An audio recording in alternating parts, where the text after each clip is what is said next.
할렐루야. 하나님을 사랑하고 경외하며 기쁨으로 감사함으로 하나님을 예배하는 우리 모든 예배자들에게 세상이 줄 수 없는 하나님의 놀라운 평강과 은혜가 함께 하시기를 축복합니다. 지난 한 주간도 여러모로 힘드셨을 줄 압니다. 코로나 팬데믹이 장기화되고 있고 또 변이 바이러스 때문에 전파력이 강해져서 연일 2,000명 가까이 신규 확진자가 나오는 엄중한 상황입니다. 우리 성도들 무엇보다 건강과 개인 방역에 최선을 다해 주셨으면 좋겠습니다. 우리 교회에 나오지 못하고 가정에서 예배드린 지가 벌써 거의 2달이 되어 갑니다. 여러분 교회에 너무 나오고 싶으시죠? 우리 인생의 가장 큰 행복과 기쁨이 주일에 교회에 나가서 하나님을 예배하고 또 성도들과 교제하는 것인데 그것조차 할 수 없는 안타까운 현실입니다. 하루속히 안전한 일상을 회복하고 성전에 모여 다 함께 기쁨으로 예배할 수 있도록 기도해 주시기 바랍니다.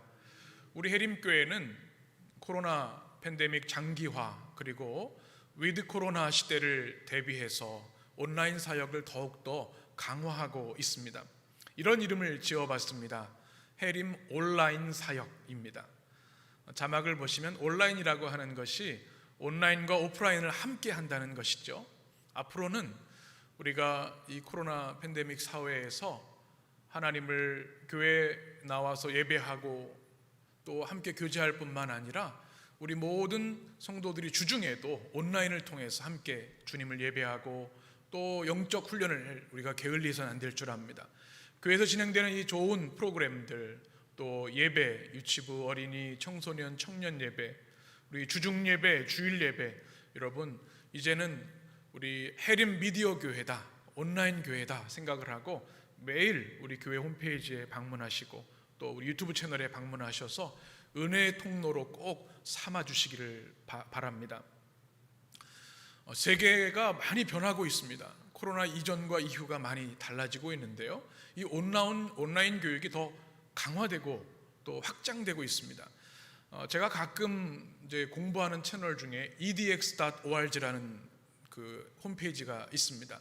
이것은 뭔가 하면 세계 유수의 대학들, 최고의 대학들, 하버드, 예일, MIT, 스탠포드 이런 대학들이 온라인으로 무료로 강좌를 오픈해 놓았습니다. 누구든지 들을 수가 있습니다. 저도 특별히 성경 연구라든지 영성에 관련된 과목들을 가끔 듣곤 하는데요.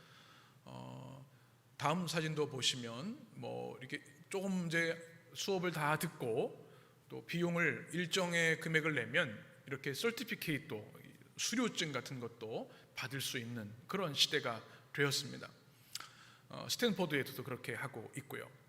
이런 것을 보면서 우리가 주중에는 우리 일상에서 우리 일터에서 가정에서 최선을 다해 그리스도인으로서 빛과 소금으로 살아가고 그동안에는 우리가 온라인을 통해서 하나님을 만나고 끊임없이 말씀을 배우고 훈련하는 것이 필요하다. 주일에는 성전에 올라와서 하나님 한 주간 또 승리하길 원합니다. 주일 공동 예배를 통해 은혜를 얻고 힘을 얻어서 또 한 주간 승리하기 위해서 이 온라인과 오프라인이 함께 가야 되는 온라인 시대가 되었다 생각이 됩니다. 여러분 많이 기도해 주시고 또 우리 해림교회 이 온라인 사역이 이 edx.org처럼 세계적인 영성훈련 학교가 될 수 있도록 꼭 기도해 주셨으면 좋겠습니다. 지난주에 오디오북 낭독 녹음을 위해서 또 조금 괜찮은 녹음용 마이크도 구입을 하고 또 영상 작업을 우리 목사님들, 전사님들이 하고 계신데 그러기 위해서 새로운 데스크탑 PC도 구입을 했습니다. 앞으로의 세대를 준비하고 앞으로 세대의 선교를 준비하는 그런 모습인데요. 여러분 기도해 주시고 적극적으로 참여해 주시기를 바랍니다.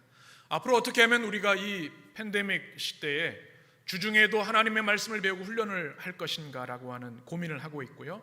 그거를 학교와 같은 대학과 같은 체계로 잘 만들어서 예배자 인증 또 제자 인증하는 그런 서로 참여할 수 있는 방법들을 연구하고 있습니다. 여러분 기도해 주시고 열심히 참여해 주시면 좋겠습니다. 그래서 이 코로나 팬데믹 시대가 우리에게 위기와 절망의 시대가 아니라 훈련과 영적 성장의 기회가 되어야 할 줄 믿습니다. 저는 매일 성전에 올라 기도하고 말씀을 읽습니다. 제일 독서는 저에게는 성경이죠. 평생 매일 말씀을 읽습니다. 저도 우리 365 통독, 맥체인 통독을 매일 하고 있습니다. 그 다음에 읽는 책이, 최근 다시 읽게 되는 책이 그리스도를 본받아라는 책입니다. 여러분이 오디오북으로 9월 달부터 여러분이 연재해서 만나게 되실 텐데요. 예전에 제가 신학교 시절에 읽었지만 다시 한번 읽고 있는데 얼마나 은혜가 되는지 모릅니다. 제가 낭독하면서 또 제 귀로 들으면서 더 깊은 은혜를 받습니다. 이 책에 대한 찬사가 있습니다. 그 뉴욕 타임즈에서는 이 그리스도를 본받아를 이렇게 이야기합니다. 우리 같이 한번 보시죠. 그리스도를 본받아는 성경 다음으로 그리스도인들이 가장 많이 읽은 책이다. 존 웨슬리는 이렇게 이야기합니다. 그리스도를 본받아는 1000번을 거듭해서 읽더라도 결코 만족을 얻을 수 없다. 그 영적 원리들은 묵상의 씨앗들이다. 따라서 거기에 담긴 내용들은 고갈되는 법이 없다. 그리스도를 본받아는 모든 성도들의 가정에 한 권씩 있어야 한다. 여러분 읽고 싶으시죠? 기대가 되시죠? 이게 오디오북으로 나가면 여러분 꼭 들어보시기 바랍니다. 한 번이 아니라 여러 번 들으셔야 합니다. 저도 매일 읽어 나가면서 그냥 독서가 앞으로 나갈 수가 없어요. 그걸 가지고 묵상하고 기도하게 됩니다.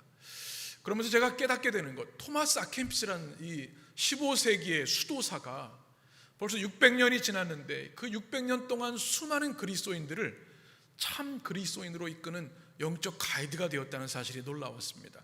600년 전의 사람입니다. 그가 쓴 이 훈련 교재, 영적 훈련 교재 한 문장 한 단어 한 단어들이 얼마나 감동이 되는지, 야, 이 사람이야말로 영적 거인이구나. 진짜 하나님을 경외하고 사랑하는 사람이구나.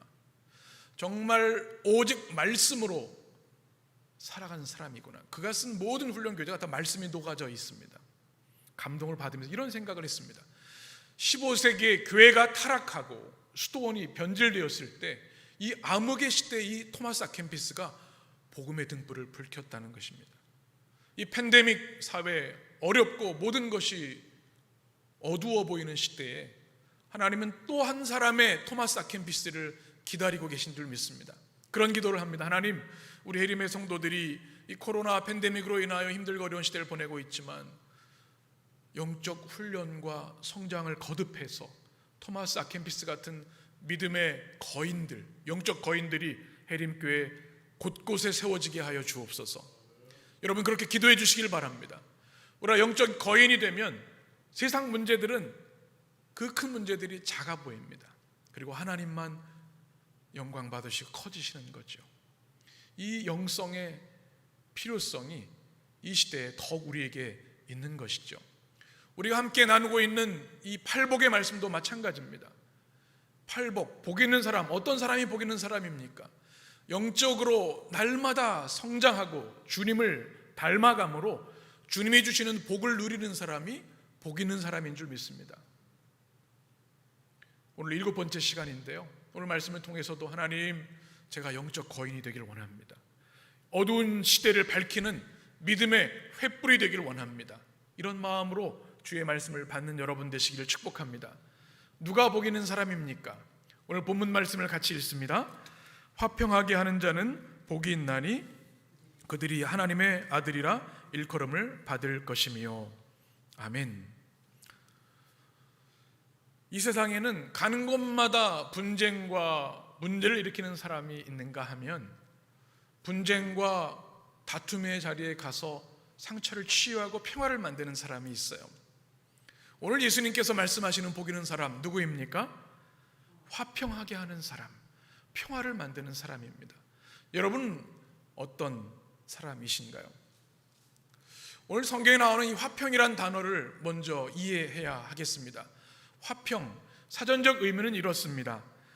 한자로 고를화, 평평할 평으로 되어 있지요.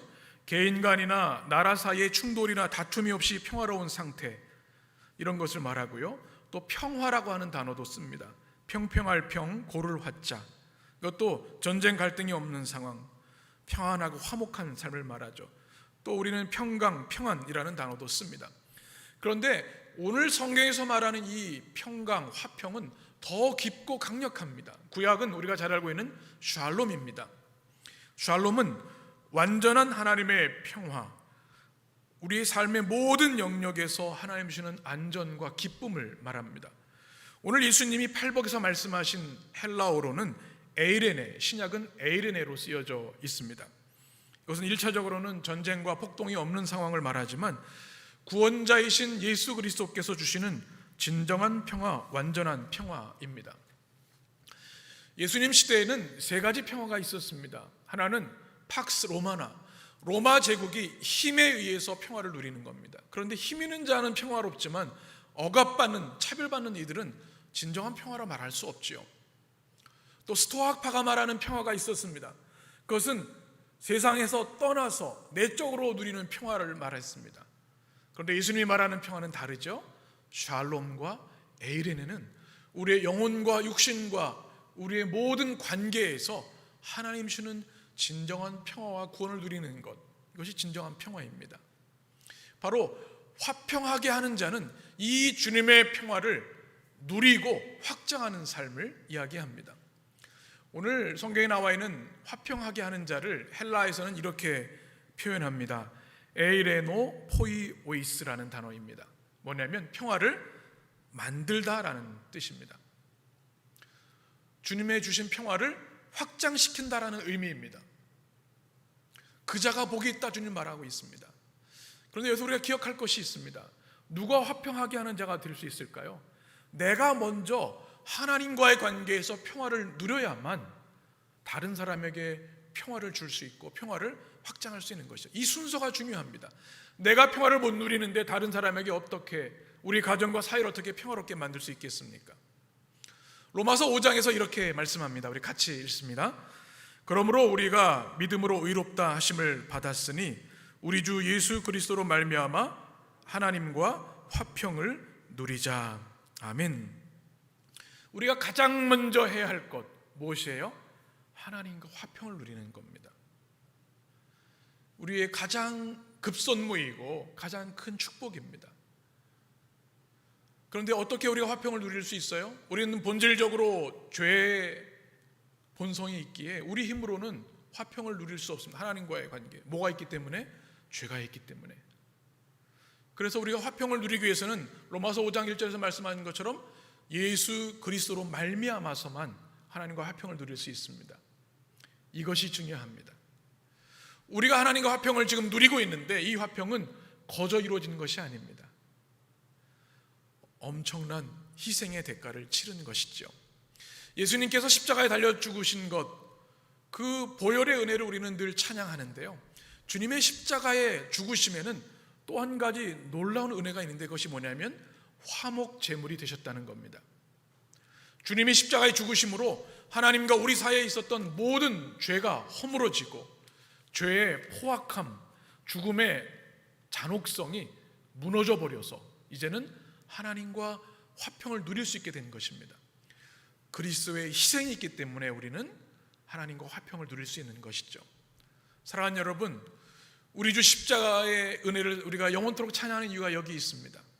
하나님과 화평을 누리는 여러분의 기쁨이 늘 넘치게 되시기를 축복합니다.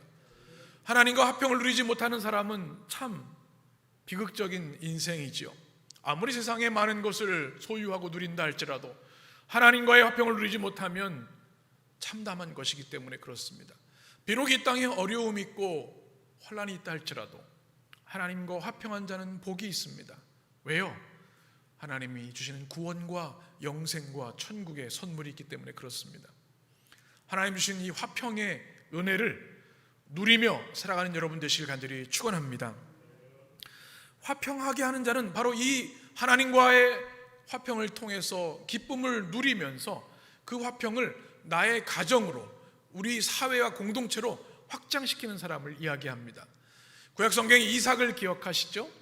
몇 주 전에도 제가 소개해드렸는데 그는 거부였습니다. 많은 질투와 시기를 받았죠. 주변의 부족들이 이삭이 가는 곳마다 그의 우물을 빼앗았습니다. 그럼에도 불구하고 이삭은 다투지 아니하고 평화를 선택했습니다. 쉬운 것이 아니죠. 우리 걸 빼앗는데 우리가 어떻게 참을 수 있습니까? 맞서 싸울 것입니다. 그러나 이삭은 그렇지 않았습니다. 왜요? 그의 삶을 책임지시고 인도하시는 하나님을 신뢰했기 때문에 그는 평화의 사람으로 살 수 있었습니다. 여러분, 요셉을 기억하시죠? 요셉은 참 고통스러운 어린 시절을 보냈습니다. 형들이 구덩이에 빠뜨리고 애굽의 노예로 팔아버렸으니 어찌 그럴 수 있습니까? 요셉이 마음이 어땠을까요? 형들 언제 만나기만 해봐라, 복수의 칼을 갈았을 겁니다. 그런데도 요셉은 그의 감옥 생활, 애굽의 노예 생활 가운데에도 평화를 잃어버리지 않았습니다. 왜요?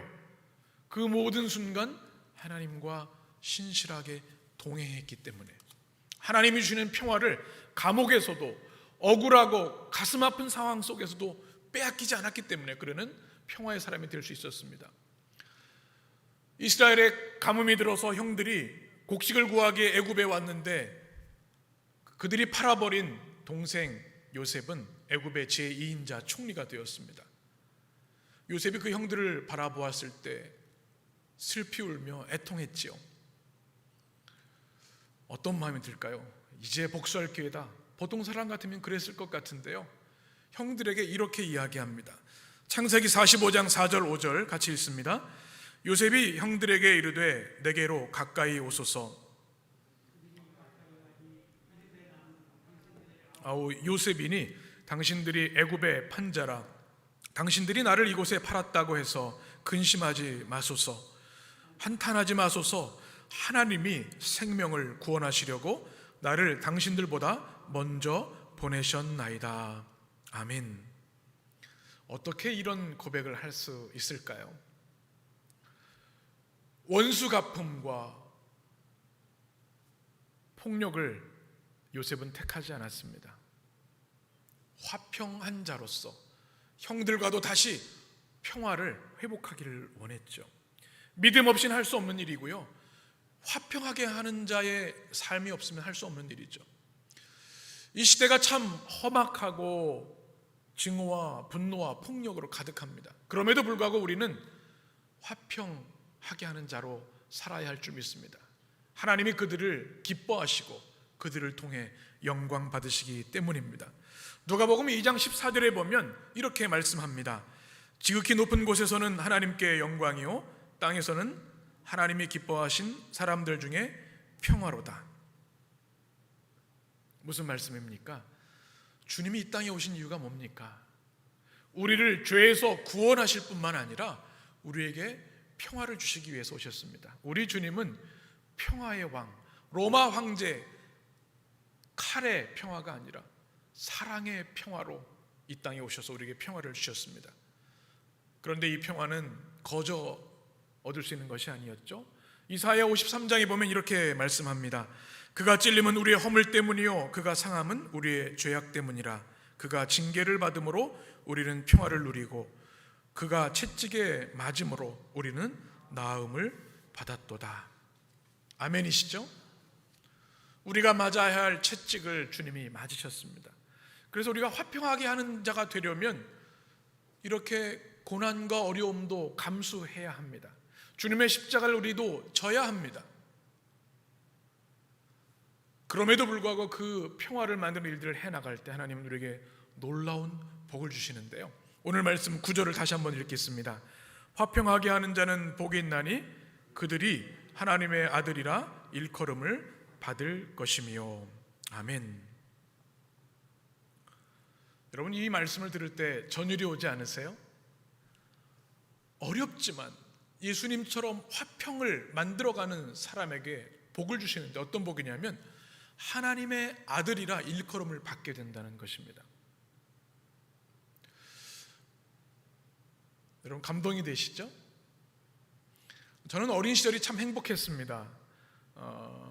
특히 아버님이 목회하셔서 정말 평화롭고 행복한 삶을 살았습니다.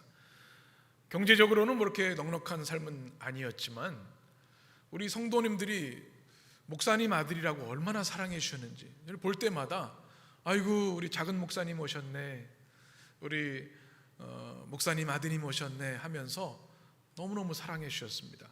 그때 머리를 많이 쓰다듬어 주셔가지고 제가 머리숱이 좀 적은 것 같아요. 그리고 또 어떨 때는 갑자기 우리 권사님들이 쌈짓돈도 주셔서 과자 사 먹으라고 얼마나 행복했는지. 그래서 이 어려운 목회의 길을 그때 소원했던 것 같아요. 이게 아버지 덕을 많이 봤어요. 여러분도 그런 적이 있죠? 네 집 아들이야 하면서 아유 참 대단하다 축복을 받는 경우들이 있으실 겁니다. 이 사람의 아들도 이런 대우를 받는데요, 온 우주를 창조하시고 전능하신 존귀하신 하나님의 아들이다 딸이다 일컬음을 받는다면 그보다 더 큰 축복이 어디 있을까요? 하나님의 아들이 어떤 존재일까요? 오늘 성경의 구절에 보면 하나님의 아들 헬라어로 이렇게 쓰여 있습니다. 휘오이 테우라고 하는 단어입니다. 이 휘오이라고 하는 것은 휘우스 하나님 아들이라는 뜻인데요, 아들의 복수입니다. 아들이 뭡니까? 부모님에게서 태어난 자식, 자손, 후손을 이야기하는 거죠.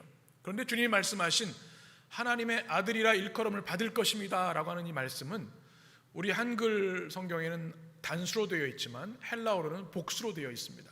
하나님의 아들은 우리 주 예수 그리스도 한 분이시지만 예수 그리스도를 믿는 믿음으로 우리 모두가 하나님의 아들들이 되었기에 복수로 되어 있지요. 하나님의 아들은 어떤 존재입니까? 구약 성경에는 하나님이 택하셔서 하나님을 경외하고 믿고 예배하는 신실한 백성들을 말했습니다. 신약 시대에는 우리 주 예수 그리스도를 주님으로 영접하여 거듭난 하나님의 백성, 구원받은 하나님의 백성들이 하나님의 아들, 딸입니다. 여기서 아들은 남녀 성별을 구분하는 의미라기보다는 하나님을 믿는 모든 자녀들을 의미합니다. 여러분 모두가 하나님의 거룩하고 영광스러운 하나님의 자녀임을 인하여 여러분 기뻐하고 감사하게 되시기를 간절히 축복합니다. 이 시대 그리스도인들의 위기가 무엇일까요? 상황과 환경도 어려운 것도 분명히 있습니다. 그러나 그리스도인의 정체성을 잃어버리는 것이 더 큰 위기입니다. 내가 하나님의 자녀인지 이 세상의 자녀인지를 혼동한다면 큰 위기가 아닐 수 없습니다. 우리가 살아가는 이 땅이 전부라고 믿는 어리석은 삶이 아니라 하나님 나라를 소망하는 하나님의 자녀로 살아야 되는데 그것을 혼동하고 있다면 큰 위기라는 것이죠. 자신을 쥐라고 생각하는 사람이 있었습니다. 거의 10주 동안 상담하면서 치료를 받았습니다. 그래서 이젠 내가 쥐가 아니라 사람인 것을 알겠습니다. 이제 치료를 끝내도 되겠습니다 하고 병원을 나가는데 이 사무실에서 이 환자가 고양이를 발견하고는 자리에 털썩 주저앉아서 공포에 떨었습니다. 그래서 이 정신과 전문의가 물었죠. 당신은 이제 사람인데 왜 고양이를 무서워하냐고. 그랬더니 뭐라고 얘기하냐면, 선생님, 이 고양이가 제가 쥐에서 사람으로 변한 걸 알고 있을까요? 모를 수 있잖아요. 이런 이야기를 했다는 것이죠. 자아를 상실한 현대인의 자아상을 이야기하는 이유입니다. 내가 얼마나 존귀한 존재인지를 모르고 쥐로 살아가는 사람들이 있다는 것이죠. 가나안 정복 때에 우리는 정탐꾼들 이야기를 알고 있습니다. 10명은 우리는 메뚜기와 같습니다. 그들이 기고리장대에서 이길 수 없어요. 그러나 여호수아 갈렙은 그들은 우리의 밥입니다. 무엇의 차이입니까? 자기 정체성 인식의 차이입니다. 현대사회에 자아를 잃어버리고 살아가는 이들이 얼마나 많은지요. 그래서 사람, 존귀한 하나님의 형상은 잃어버리고 짐승 같은 범죄와 안타까운 사고들이 끊이지 않는 것을 바라봅니다. 여러분의 정체성을 분명히 하시기를 축복합니다. 내가 지금 하나님의 자녀로, 존귀한 자녀로 살고 있는가? 세상의 허탄한 것의 자녀로 살고 있는가? 누구의 영광을 위해 살고 있는가? 여러분 분명히 하셔야 합니다. 우리 자녀들을 키울 때도 마찬가지죠. 여러분, 어떤 부모가 좋은 부모입니까? 자녀들에게 비싼 과외를 하고 최고의 환경을 주는 부모입니까? 물론 그것도 중요하겠죠. 그러나 더 중요한 것은 우리 아이들이 하나님의 존귀하고 영광스러운 하나님의 아들, 딸이라는 사실을 분명히 가르치고 그들의 일상에 하나님을 경외하고 하나님을 예배하는 자로 키우는 것, 그것이 부모의 사명인 것을 우리는 기억해야 될 줄 믿습니다. 사랑하는 여러분, 이 땅에서 하나님의 자녀로서 기품 있고 당당하게 살아가는 여러분 되시기를 축원합니다. 그럼 하나님의 자녀가 되는 축복은 무엇일까요? 하나님 자녀들에게 주신 축복 세 가지가 있습니다. 첫 번째, 자막을 보시고 한번 따라해 보실까요? 하나님 자녀의 권세. 여러분, 하나님 자녀에게는 권세가 있습니다.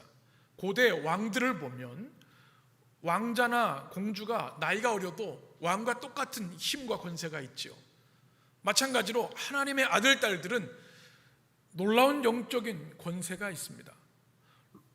요한복음 1장 12절 이렇게 말씀하시죠. 같이 읽습니다. 영접하는 자 곧 그 이름을 믿는 자들에게는 하나님의 자녀가 되는 권세를 주셨으니 이는 혈통으로나 육정으로나 사람의 뜻으로 나지 아니하고 오직 하나님께로부터 난 자들이니라. 아멘. 여러분 모두 주님을 영접한 분들이잖아요. 여러분이 무엇이 있어요? 하나님의 자녀된 권세가 있어요. 이 권세 있음을 기억하시고 누리며 살게 되시기를 축복합니다. 대통령 선거가 내년에 있는데요, 대통령이 되려고 후보들이 얼마나 노력하는지 몰라요. 대통령 후보에서 대통령 당선자가 되면 수백 가지가 바뀝니다. 이 권세가 어마어마합니다. 제가 예전에 서울의 창천교회 사역할 때 고 이호 여사께서 고 김대중 대통령이 대통령 당선자가 되니까 예전에는 수행원 2명과 함께 와서 예배 드리셨는데요, 당선되자마자 그 주일에는 한 30명 경호원들이 오더라고요. 이 검은 차들, 검은 사람들이 지키더라고요. 야, 이게 권력의 권세구나 하는 생각을 해보았습니다. 이것과 비교되지 않는 거죠. 모든 생명과 영생을 주관하신 하나님, 역사를 주관하신 하나님께서 우리를 자녀 삼아 주시면 우리에게 동시에 하나님의 놀라운, 하나님 자녀의 놀라운 권세가 있다는 사실, 이것을 꼭 기억하시기를 축복합니다. 또 하나님 자녀에게는 특권이 있습니다. 무엇이 있다고요? 특권이 있습니다. 특권. 어떤 특권이 있을까요? 하나님의 자녀가 되면 하나님을 아빠, 아버지라고 부를 수 있어요. 여러분 아멘이십니까? 여러분 기도할 때 어떻게 하세요? 하나님, 또 하나님 아버지, 또 어떤 분들은 그냥 10분 내내 아버지, 아버지 기도하신 분이 계세요. 여러분 아무나 하나님을 아버지라고 부를 수 없는 것이죠. 로마서 8장 15절 말씀 같이 읽습니다. 너희는 다시 무서워하는 종의 영을 받지 아니하고 양자의 영을 받았으므로 우리가 아빠 아버지라고 부르짖느니라. 아멘. 여러분 이것이 얼마나 큰 축복인가요? 종의 영을 받은 사람은 두려움에 시달립니다. 왜요? 주인이 늘 판단하고 평가하기 때문에, 책망하기 때문에 늘 두려워 떨어요. 그러나 아들의 영, 양자의 영은 어떻습니까? 친밀한 관계가 되는 거예요. 아버지, 아빠 언제든지 부를 수 있는 거예요. 우리는 이전에는 아빠, 아버지로 하나님 부를 수 없었습니다. 히브리어 성경을 보게 되면 여호와, 야훼라고 하는 단어, 이 단어를 예전에는 함부로 부를 수가 없었습니다. 거룩하신 하나님을 미천한 우리들이 부를 수 없다는 거죠. 그래서 히브리어 하나님을 의미하는 단어에는 모음이 빠져 있었습니다. 그럴 때는 그냥 눈으로 보고 기도하고 정결케 하고 넘어가는 겁니다. 그래서 또 하나님 부를 때는 주님이라는 단어, Lord, 아도나이라고 부를 수 있었죠. 그런데 예수 그리스도께서 화목제물이 되시고 십자가의 은혜를 주심을 인해서 우리를 무엇으로 삼아 주셨어요? 종이 아니라 양자 삼아 주셨습니다. 그래서 하나님을 어떻게 해요? 이제는 감히 아빠, 아버지라고 부르는 겁니다. 여러분의 기도에 아버지, 아빠 하나님이 꼭 회복되기를 바랍니다. 두려워하는 영이 아니라 우리는 양자의 영을 받은 사람들이기 때문에 그렇습니다. 오늘 그 로마서의 말씀에 아빠라는 단어가 아람어입니다. 예수님 당시의 일상어. 그러니까 아이들이 아빠한테 아빠 부르는 우리말이랑 너무나 똑같죠. 바로 하나님의 자녀에게는 이렇게 놀라운 특권, 하나님 아버지라 부르는 은혜가 있습니다. 또 하나 특권은 뭐냐면 언제든지 하나님께 나갈 수 있는 접근의 특권이 있습니다. 왕들의 앞에 아무나 나갈 수 없었죠. 왕이 부르지 않는데 나가면 사형을 당할 수도 있었습니다. 하나님의 자녀됨의 축복이 뭐냐 하면 우리가 언제든지 그리스도 예수를 믿는 믿음으로 은혜의 보좌 앞에 담대히 나갈 수 있다는 사실입니다. 이 특권을 여러분 잃어버리지 말게 되시길 바라요. 예배가 그렇고요, 말씀과 기도의 시간을 통해서 우리는 전능하신 거룩하신 하나님 앞에 언제든지 나아갈 수 있다는 것이죠. 하나님 자녀에게는 또 세 가지 축복을 주십니다. 어떤 복을 주십니까? 동행하시는 복을 주십니다. 우리 인생에서 가장 큰 축복이 뭘까요? 힘들 때나 어려울 때 함께 동행하는 가족이 축복입니다. 역경과 환난이 있을 때 함께 기도하며 동행하는 믿음의 공동체, 교회가 축복입니다. 더 큰 은혜는 우리를 지으시고 온 세상을 통치하신 하나님이 우리와 매일 매순간 동행해 주시는 것, 이것이 우리 인생 최고의 축복인 줄 믿습니다. 또 하나님은 우리를 늘 돌봐주시고 지켜주십니다. 하나님 자녀가 누리는 축복이죠. 다윗은 이것을 너무나 잘 경험했죠. 시편 23편 이렇게 고백합니다. 같이, 여호와는 나의 목자시니 내게 부족함이 없으리로다. 주님이 누구예요? 우리의 목자이십니다. 목자는 양들을 먹이고 보호하고 지켜줍니다. 4절에 보면 주의 지팡이와 막대기가 나를 안위하시나이다. 하나님의 자녀는 이런 보함을 받습니다. 시편 121편에서 다윗은 이렇게 고백합니다. 5절에 보면 여호와는 누구를 지키시는 이시라? 너를 지키시는 이시라. 아멘이십니까? 여호와께서 내 오른쪽에서 내 그늘이 되시나니 지켜주시고요. 8절에 보면 우리 8절을 같이 읽습니다. 여호와께서 너의 출입을 지금부터 영원까지 지키시리로다. 아멘이시죠? 하나님의 자녀를 하나님이 지켜주십니다. 이 축복을 누리게 되길 바랍니다. 또 주시는 축복이 있어요. 바로 상속의 축복입니다. 여러분, 재벌 총수들이 죽게 되면 이 상속이 얼마나 되는가, 천문학적인 금액이 나오죠. 누가 얼마만큼 상속받는가, 이게 관심사가 되는 것을 매스컴을 통해 봅니다. 상속은 참 감사한 일이죠. 그러나 세상이 주는 상속은 때로 분쟁의 요소가 되기도 해요. 이 땅을 떠나면 아무 의미가 없는 거죠. 정말 중요한 상속은 하늘의 상속, 영적인 상속인 줄 믿습니다. 하나님 아버지께서 우리를 자녀 삼아 주실 때 우리는 하늘의 모든 권세와 축복을 우리에게 상속해 주시는데요, 바로 로마서 8장 17절의 말씀입니다. 같이 읽습니다. 자녀이면 또 상속자, 곧 하나님의 상속자요 그리스도와 함께한 상속자니 우리가 그와 함께 영광을 받기도 위하여 고난도 받게 하여야 할 것임이라. 아멘. 우리가 누구라고요? 하나님의 상속자. 아멘이십니까? 옆에 있는 분들 한번 보세요. 이 상속자가 다르죠. 세상의 상속자도 부러움을 사는데요, 하나님의 상속자들은 이와 비교할 수가 없는 거죠. 하나님 아버지는 모든 것의 주인 되시기에 우리 자녀들도 하나님의 무한한 은혜와 축복을 상속받습니다. 이 은혜를 여러분 기뻐하며 찬양하게 되시기를 축복합니다. 우리가 어떻게 그러면 이 복을 누릴 수 있겠습니까? 하나님의 자녀로 일컬음 받는 축복, 화평하게 하는 삶을 살아야 합니다. 화평하게 하는 자. 힘들지만 우리의 삶의 자리에서 평화를 만들어 가야 돼요. 우리에게 필요한 것은 먼저 평화의 소명을 가져야 한다는 것입니다. 우리가 이 땅에 100여 년을 살아가는 동안에 내가 만나는 모든 사람들, 우리가 속한 가정, 일터, 교회에서 나는 하나님께 평화의 사도로 부름받은 사람이다 라고 하는 소명의식이 있어야 되는 거죠. 또 이를 위해 여러분 뜨겁게 평화를 갈망하며 기도해야 합니다. 아프가니스탄 사태를 보면서 얼마나 가슴 아픈지요. 엄마가 아이 갓난아기를 살려보고자 미군에게 넘기는 모습 보면서 가슴이 찢어집니다. 평화에 대한 갈망이 우리 안에 있어야 하고요, 그를 위해 기도해야 합니다. 그리고 평화를 이루기 위해 우리가 날마다 훈련하고 실천해야 합니다. 훈련 없이 될 수 없는 거죠. 여러분, 평화의 사람이십니까? 그렇지 못할 때가 솔직히 저도 많지요. 그래, 화평하게 하는 사람이 되어야 되는데 이야기하다 보면, 또 겪다 보면 화가 치밀어 오를 때가 많아요. 우리 힘으로 안 돼요. 화평하고 싶지만. 그래서 훈련이 필요합니다. 그 모든 상황 속에서 신실하신 하나님을 신뢰하는 이삭과 같은 믿음이 필요하고요. 요셉처럼 형들이 나를 팔았지만 여기에는 하나님의 섭리와 축복이 숨겨져 있음을 믿는 믿음 없이는 평화를 만들어갈 수 없어요.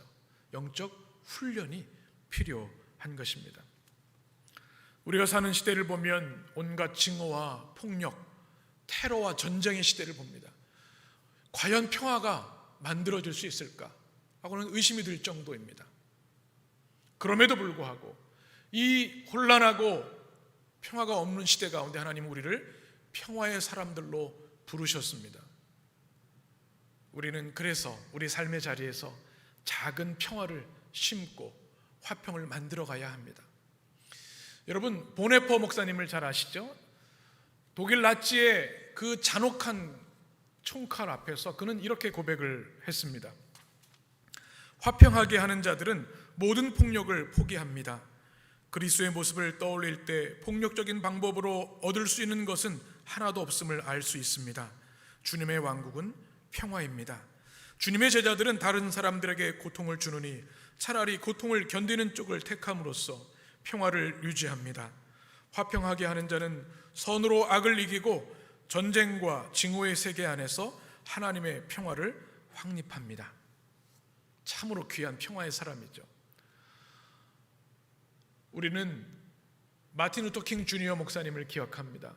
흑백 갈등이 심하고 인종 폭력이 난무하던 시대에 그는 이렇게 고백했습니다. 사랑은 적을 친구로 바꿀 유일한 힘입니다. 징후로는 절대로 원수를 제거할 수 없습니다. 우리는 원한을 제거함으로써만 적을 없앨 수 있습니다. 본질상 징후는 파괴하고 눈물을 만듭니다. 하지만 사랑은 창조하고 건설합니다. 이것이 바로 평화의 영성이죠. 제가 몇 년 전 성지순례를 다녀왔는데요, 이탈리아의 아시시라는 도시를 잊을 수가 없습니다. 우리가 잘 알고 있는 성 프란시스가 평화의 사람으로 평화를 일궜던 그 도시입니다. 사진을 한번 보시면 그곳에 가면 성 프란시스 동상이 있습니다. 이 아시시라는 도시는 악마의 도시라고는 별명이 있었습니다. 술과 도박과 폭력 가득한 땅이었습니다. 희망이 없는 땅.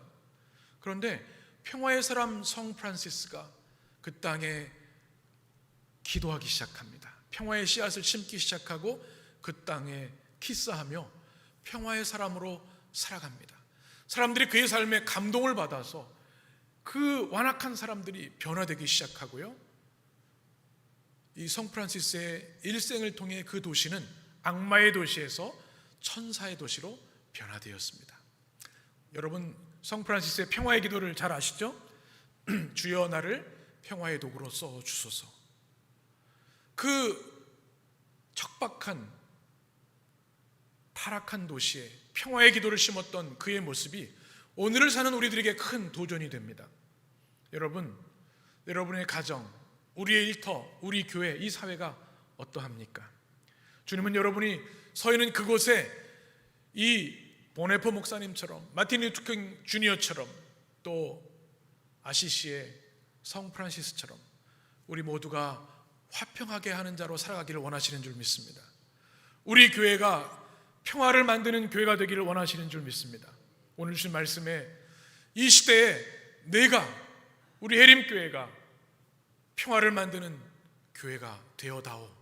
주님이 말씀하실 때, 네 주님, 제 삶의 자리에서 주님의 십자가를, 주님의 화목제물을 생각하며 평화를 심어 나가겠습니다. 여러분의 기도와 응답이 되셔서 하나님의 자녀라고 일컬음을 받는 축복의 인생이 되시기를 주님의 이름으로 축원합니다. 기도하겠습니다.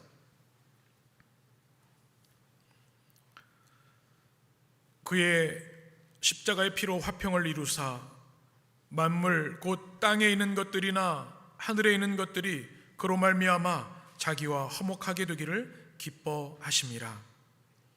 하나님, 이 세상을, 우리 주변을 바라봅니다. 온갖 시기와 질투와 갈등과 징후와 폭력과 전쟁으로 물든 이 땅에 우리 주님은 십자가의 피로 화평을 이루셨습니다. 그리고 우리를 화평하게 하는 자로 부르시고 축복해 주셨습니다. 화평하게 하는 자들은 화평으로 심어 의의 열매를 거두느니라 말씀하셨는데, 주님, 우리 해림의 모든 예배자들이 우리의 심령에, 우리 자녀들의 마음에, 우리 가정에, 교회의 이 마을과 이 나라에, 세계 곳곳에 주님의 평화를 심는 믿음의 백성들 되게 하여 주옵소서. 그리하여 우리 모든 성도들이 존귀하시고 영광스러운 하나님, 그 하나님의 자녀로 일컬음을 받는 축복을 누리게 하여 주옵소서. 예수님의 이름으로 축복하며 기도합니다. 아멘.